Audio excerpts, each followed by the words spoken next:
D എഫ്സ്, inner work ചെയ്യുന്ന ഓരോ D എഫ്സും Parvathi മാതായുടെ inner വർക്കിനെ പറ്റി അറിയണം. അത് അത്രത്തോളം ഡെഡിക്കേറ്റഡ് ആയ ഒരു ഇന്നർ വർക്ക് ആയിരുന്നു.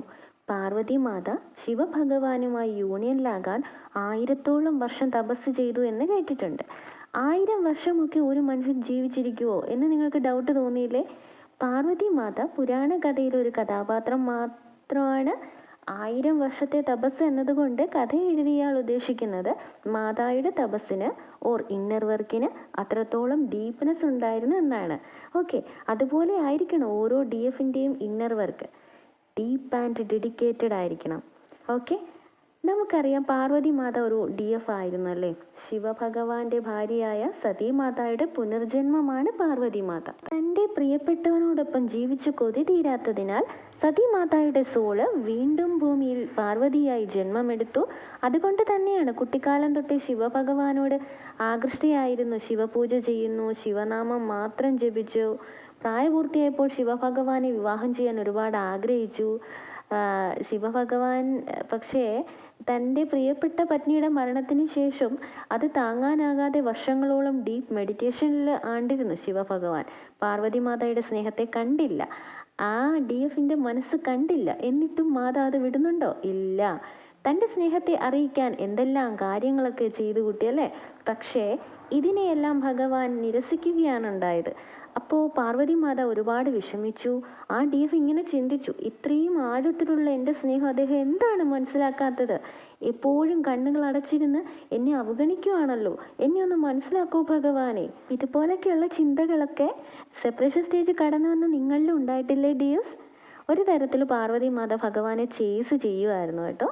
ചേസ് ചെയ്യുന്നതിനനുസരിച്ച് അദ്ദേഹം മാതയെ റിജക്റ്റ് ചെയ്തുകൊണ്ടേയിരുന്നു. അതിൽ തകർന്നു പോയ മാത ശരിക്കും ഒറ്റപ്പെട്ടു പോയി. ആ ഒരു ഒറ്റപ്പെടലിൽ സ്വയം ഇങ്ങനെ ചിന്തിച്ചു, അദ്ദേഹത്തോടുള്ള എൻ്റെ സ്നേഹം സത്യമുള്ളതാണ്, ആത്മാർത്ഥമാണ്. അദ്ദേഹം എന്നെ അവഗണിച്ചാലും ഞാൻ ഇനി അദ്ദേഹത്തെ മാത്രമേ സ്നേഹിക്കുകയുള്ളൂ എന്ന് മാത തീരുമാനിച്ചു.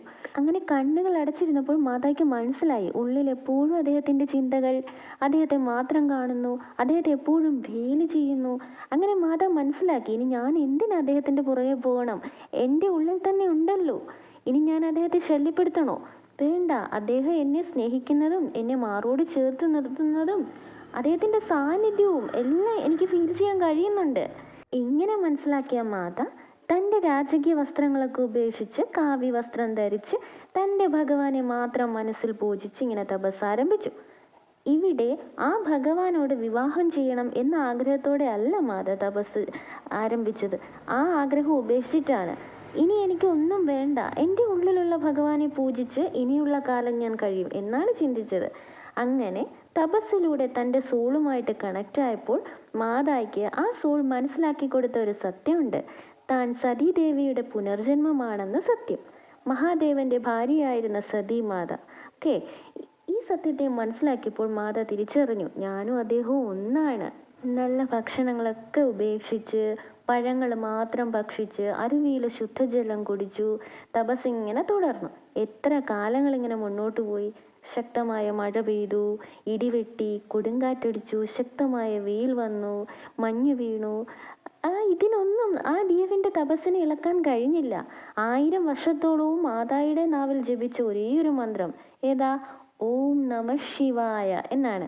ആ ഡി എഫിൻ്റെ ഇന്നർ വർക്കിലുള്ള ഡെഡിക്കേഷൻ ഒന്ന് നോക്കിക്കേ. തൻ്റെ ഈ തപസ്സിൻ്റെ ശക്തി കൊണ്ടാണ് മെഡിറ്റേഷൻ സ്റ്റേറ്റിലായിരുന്ന സൈലൻറ്റിലായിരുന്ന ഭഗവാന് അനക്കം പോലും സംഭവിച്ചത്, കണ്ണുകൾ തുറന്നത്. ഭഗവാൻ എന്തിരുന്നറിയോ? ഒരു സന്യാസ വേഷം ധരിച്ച ബ്രാഹ്മണന്റെ രൂപത്തിൽ ദേവിയുടെ അടുത്ത് ചെന്ന് ശിവഭഗവാനെ പറ്റി മോശമായിട്ട് ചിത്രീകരിച്ചു. ആ ആളെ സ്നേഹിക്കുന്നത് കൊണ്ട് ദേവിക്ക് ഒരു പ്രയോജനവും ഉണ്ടാകില്ലെന്ന് പറഞ്ഞു. എന്നിട്ടും ആ ഡി എഫ് പിന്തിരിയാതെ തൻ്റെ തീരുമാനത്തിൽ തന്നെ ഉറച്ചു നിന്നു. ഈ തപസ്സിൽ സന്തോഷവാനായ ശിവഭഗവാൻ തൻ്റെ ഒറിജിനൽ രൂപത്തിൽ ദേവിക്ക് മുന്നിൽ പ്രത്യക്ഷപ്പെടുകയും ചെയ്തു.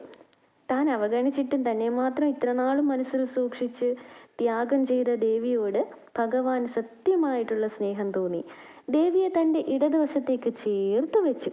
അങ്ങനെ അവിടെ സോൾസ് തമ്മിലുള്ള ഹാർമോണിയസ് യൂണിയനും നടന്നു.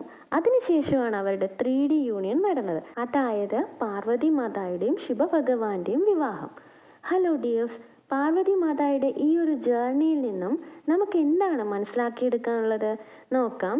ട്വിൻ സോൾസ് ആയ പാർവതി മാതായുടെയും ശിവഭഗവാന്റെയും മീറ്റിംഗ് സ്റ്റേജും ബബിൾ ഫേസും മാതായുടെ മുൻജന്മമായ സതീദേവിയുടെ ജീവിതഘട്ടത്തിൽ തന്നെ കഴിഞ്ഞിരുന്നു. സതീദേവിയുടെ മരണത്തോടു കൂടി ആ രണ്ടാത്മാക്കളും അവിടെ സെപ്പറേറ്റ് ആവുകയാണ് ചെയ്തത്. അവിടെ ഡീപ്പ് മെഡിറ്റേഷനിലേക്ക് സൈലൻ്റായി പോവുകയാണ്. ഓക്കെ, അതാണ് അവരുടെ സെപ്പറേഷൻ സ്റ്റേജ്. വീണ്ടും സതീദേവിയുടെ സോൾ തന്നെ പാർവതി മാത ആയി ജനിക്കുന്നു. തൻ്റെ ഡിഎമ്മിനെ ചേസ് ചെയ്യാൻ തുടങ്ങുന്നു പാർവതി മാത. എല്ലാത്തിനെയും ഭഗവാൻ റിജക്റ്റ് ചെയ്യുകയാണ്.